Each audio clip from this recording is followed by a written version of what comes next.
Hey, what's going on, man? Hey, listen, I know sometimes when you're working on goals and you're working on things that you want to accomplish, sometimes it feels like the road is long, the road is rough, and that you may never get to the destination. You may never accomplish the things that you want to accomplish. And I'm here to tell you that you will accomplish those things. As long as you keep working at it, God is going to place the right people in your life. God is going to open up great doors for you, and you're going to be able to do the things that you set out to do. And that's not me speaking out of purely belief, it's me speaking out of experience, right? So I'm going to tell you a story about how God came in my life and was able to open up doors for me and make it possible for me to accomplish a goal and a dream that I wanted to accomplish, right? And so this book right here, Root of All Evil, I wrote this book while I was incarcerated and facing a life sentence, right? And I'm explaining to you what led up to the circumstances that I was in and what took place and how God opened up doors for me to finish that book and create that project, which is a book I'm very proud of, right?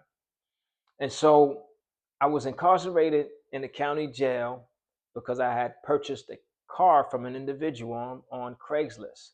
This individual gave me false documents. He had found a way. This is a scam. Evidently, this is a scam that's kind of prevalent out here where you get a salvage title and you flip it into a clean title. So the person buying the car thinks they got a brand new, not a brand new car, but a used car, but in all actuality they got a car that's a total wreck. You may never be able to insure it. It really has no value.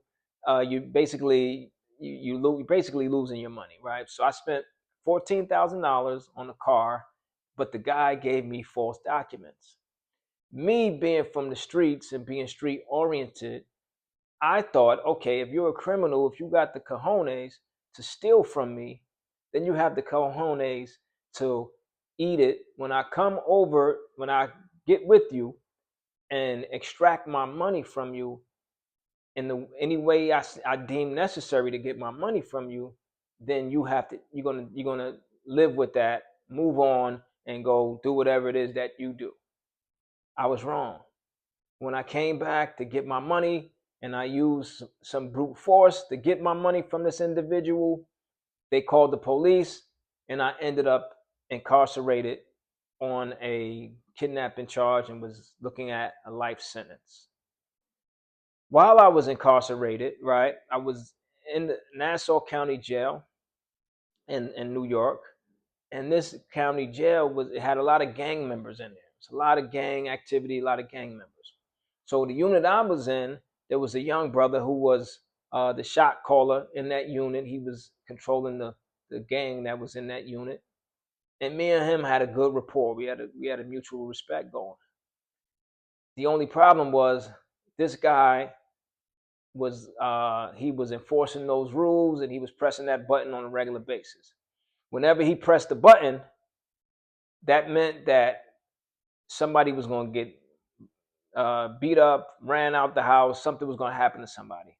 And whenever that happened, the COs would lock everybody in their cell on what they call keep lock. That means you would come out for 1 hour a day and you're in your cell for 23 hours. This particular unit, the gang activity and the guy that was running the unit, he had an itchy finger for pressing that button. He loved pressing that button. I even tried to talk to him and say, "Hey man, I'm trying to fight my case. Can you ease up on the button?" But I didn't really have I didn't really have the cachet to have him, ease up on that button. The best I could ask for was he would let me know, "Hey, I'm about to push that button. Any affairs you got to do, any phone calls you got to do today, do them now. Because when that button is pushed, we're going to be locked in." And then I would rush to the phone and say, "Oh, let me get my calls in because button time." So whenever he pushed this button, when I was in my cell, I figured, okay, since I might be here for a while, let me see if I could do something constructive with my time. And I said, you know what? I'm going to write a book while I'm here, right? Had a story that was inside of me that I was trying to get out, but I didn't know how to write. But I just started scribbling and writing on my pad and trying to figure out how to get the story out. But another problem arose, and that was the fact that the cells were freezing cold. For some reason, they wasn't giving us any heat, and it was so cold whenever you spoke that mist came out of your mouth, that smoke came out of your mouth. If you breathed, it came out of your nose. And so it was probably 30, 40 degrees in the cells. You had this, it was gotten so bad that I used to sleep with my clothes on, right? And so after a while, and during these cold temperatures in the cell, I decided to write a grievance. A grievance is a form that you send out to the administrators, the prison administrators, letting them know, or the jail administrators, letting them know that you don't like a particular condition or something's going on that you have a problem with. So I decided to write this grievance, right? The pen is mightier than the sword, right? And I believe in that. So I'm gonna put my pen game down and I start writing this grievance. The thing is, though, is that I'm a licensed, universally licensed refrigeration and air conditioning technician, right? And so I know the ins and outs of heating system, cooling system, and I said as much in the grievance, and I kind of alluded to the fact that I kind of believed that the system wasn't broken, and something else is going on. What I thought was going on was that they were torturing us.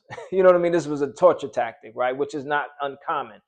When I was a young teenager, I remember being in Rikers Island at one point, where I was in a whole solitary confinement, and in this particular jail, which we called the dungeon, um, they had the showers were freezing cold in the wintertime. If you took a shower, you would take a shower in a freezing cold cell. I mean, in this freezing cold shower, and then go back to a freezing cold cell. Your toenails would be blue, your fingernails would be blue, would be cold all the time. And then in the summertime, the water was 180 degrees hot, meaning it was scalding hot water in the summertime for you to take a shower. In order to take a shower, we would put a towel. We would take our towel. You needed to have two towels, and you would put a towel on the floor and let the scalding hot water hit the towel until it got saturated, and it saturated the towel. Then you would pick up the towel with your fingertips and then shake it out and let the towel cool off, and in essence let the water in the towel cool off, and then you would you squeeze the water over yourself, and then you would get lubricated. Then you would sud up, and then do that over and over again until you was able to get a good shower and leave out of there relatively clean, right? And so I wasn't a stranger to the torture tactics that are used in order to keep people from sitting in jails for 2 years trying to fight a case. You would rather just take the time and just go upstate to get some type of relative comfort, right? Even if you're not guilty, people just take the time sometimes. Say, hey, you know what? I can't put up with this. There's too much going on. The food is terrible. I can't sleep good. You could be in there. A person could be in there for stealing Clorox out of a store, and then and you got another person in that same unit that killed 5 people. You know what I mean? It's not regulated like a jail is regulated, where jail has classification, certain people with certain people. And so when I write this grievance and get this grievance into the administrators, they decide to come see me and see what's all the fuss about, what's going on. And they bring unusual large amount of people come to my cell. And it's my conjecture, but I believe that they came out there to get the measure of me and to try to figure out who is this that's able to articulate these issues about this heating system. And so they showed up with all these people and talked to me.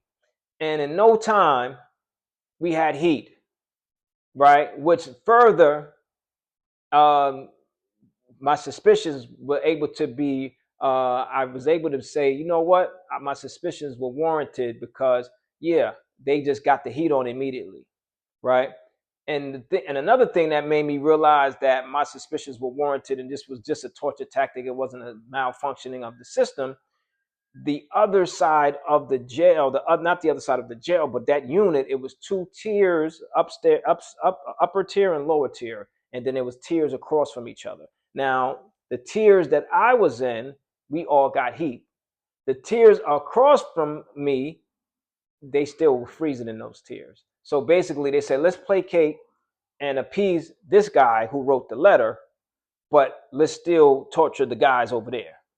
And it was nothing I could do. I got what I got the heat on for the guys that were on my side, and I just left it alone. I didn't double down to get another grievance for the other side, right? But so I'm in this cell. It's warm. I'm comfortable for the most part, and I get to writing. Okay, man, I'm gonna write. But I still got my guy, the shot caller, who got this finger on this button, and he liked this button. He pushing this button, and so he gets to pushing the button again. And it's been a week. I got heat, but he pushed the button, and there's a fracas and a ruckus all in the place, and some fisticuffs and some beat downs is happening, and some people got to leave. Now the COs decide we need to move some of these people around, move some people to different units, move some people to different cells. And so for some reason, I don't have anything to do with the fight, but they choose me to put me in the cold cell across from me and take me out of my warm, comfortable cell that I fought for. And so the CO say, yeah, you're going to move into this cell. I said, all due respect. No, that cell is cold. And I just wrote a grievance to the administration, and they fixed my heat over here on this side, and I would like to keep heat. So try to find me something on this side, and I'll be fine. But I'm not going on. I'm not going to go in the cold cell. And so the guy says to me, "So you disobeying a direct order?" And I say, "No, I'm not disobeying a direct order. I just don't want to go in that cold cell. So if you could find a way to put me in a cell with some heat, I'll respect that order. But if your idea is to put me in the freezing cold cell again, then I'm gonna have to that order is gonna have to be nullified. I can't respect that order." So we couldn't come to common ground. He ended up writing me up, giving me an infraction. I was packed up, and they shipped me off to another unit. When I get to this unit, I'm on keep lock, right? Because now I'm not on keep lock because somebody fought and we're in there for a day or two. No, I'm sentenced to days on keep lock. So now I'm in there, keep lock for some days. And now I say, you know what? Might as well write. I can't do anything. I'm locked in for a certain amount of time. Let me write this book. So I'm writing this. I'm writing the book. I'm still trying to figure out the best way to structure it. I don't know protagonist, antagonist. I don't know about writing at all. And so I'm writing the book, working on it anyway. And an individual walks by my cell and stops and say, "Hey man, what are you doing here all day?" He was a older gentleman. He was a little bit of a nerdy guy, and he was in there for unaliving somebody. And I said, "Hey, I read, I exercise, and I try to write. I'm trying to write a book, working on writing a book." He said, "Oh, you're going to write a book?" He said, "Hey, there's a guy down at the bottom cells down there. He wrote 10 books. He published a few of them." And I said, "Whoa, you said somebody down there wrote some books and published them?" He said, "Yeah, they published books and whatever, whatever." And I said, "Oh, okay." And so, we got to talking. I said, "I'd like to meet that guy." And while I had him at my cell, I explained to him, things that I had done and, my life and my travels, and let him know that I got there because I'm a refrigeration technician by trade, or at least I'm licensed. I wasn't acting in that profession, but I'm licensed. I let him know, businesses that I had done in my life. And so when he went back to the guy and said, "Hey man, this guy want to meet you," the guy said, "Man, I don't want to meet none of these people." He said, "Nah, but this guy's a little different, man. He's technician. He used to have a business and he did these things." And so the guy was open to meeting me. So we wound up speaking, and he was like, "Hey, I got an idea, man. How about I write a book for you? I ghost write the book for you. You pay me, and you could get your book done like that." And I said, I want to write. Like I got it in me to write. I got a story I want to get out. It's not only that I want a book. I want to write the book. I want to be a writer. And so after a while, he convinced me that, "Hey man, I'll ghostwrite it for you, and whatever like that, and I'll still show you how to write, and then you can write the next one or whatever." So I agreed to let him ghostwrite the book for me. And so he said it's gonna be $1,000. I called home and I had my folks put $1,000 on his books, right?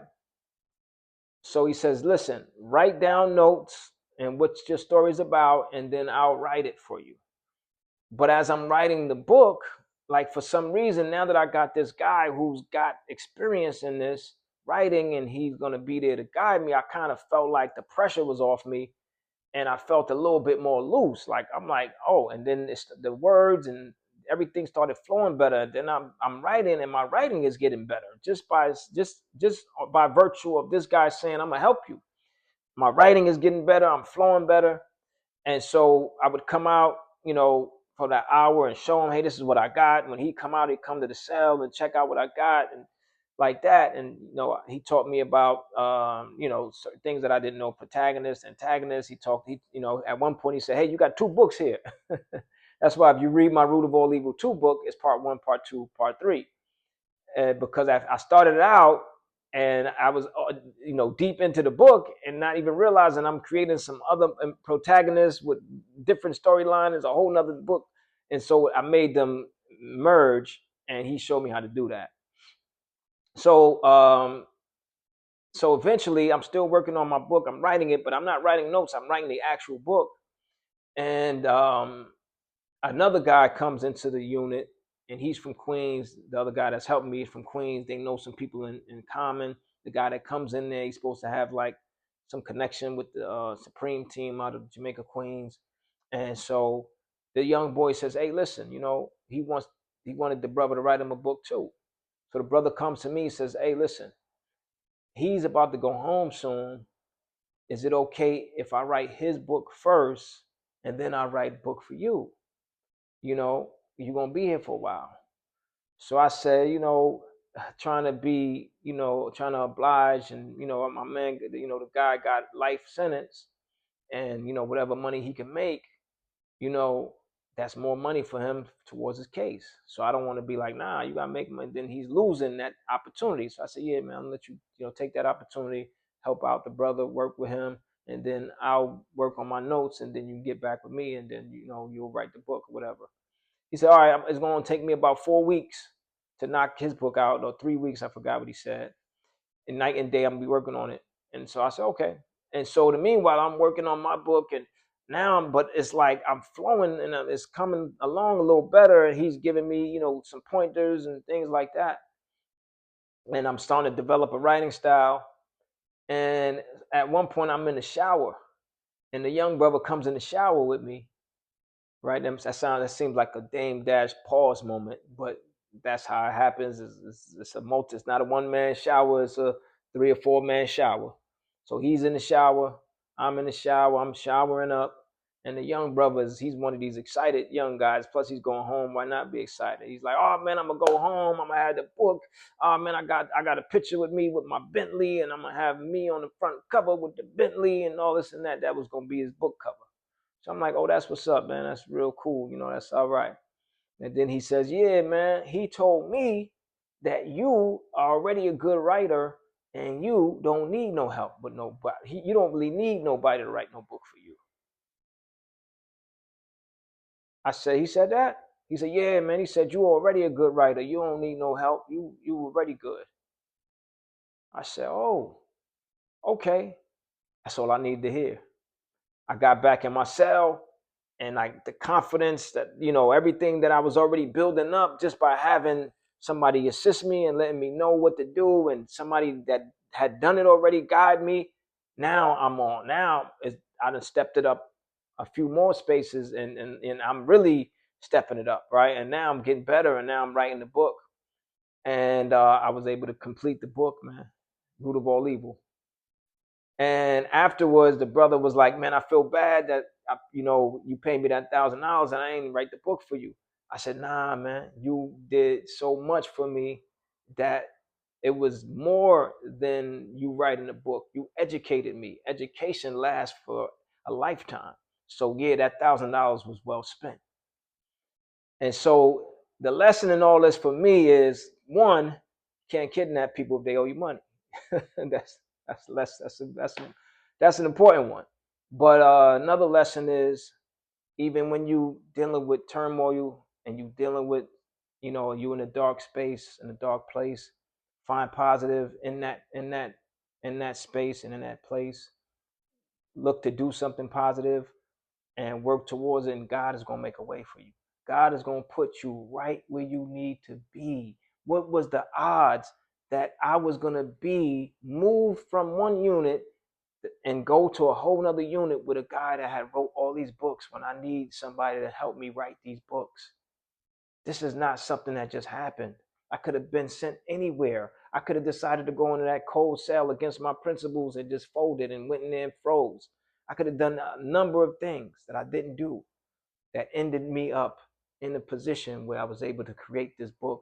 And now I created a legacy with these books. And I'm on my third book. I'm releasing my fourth book soon. And the rest is history, man. Keep going. Keep going. Kingmaker Radio, sincere to Kingmaker. Protect your crown, stay royal. Peace.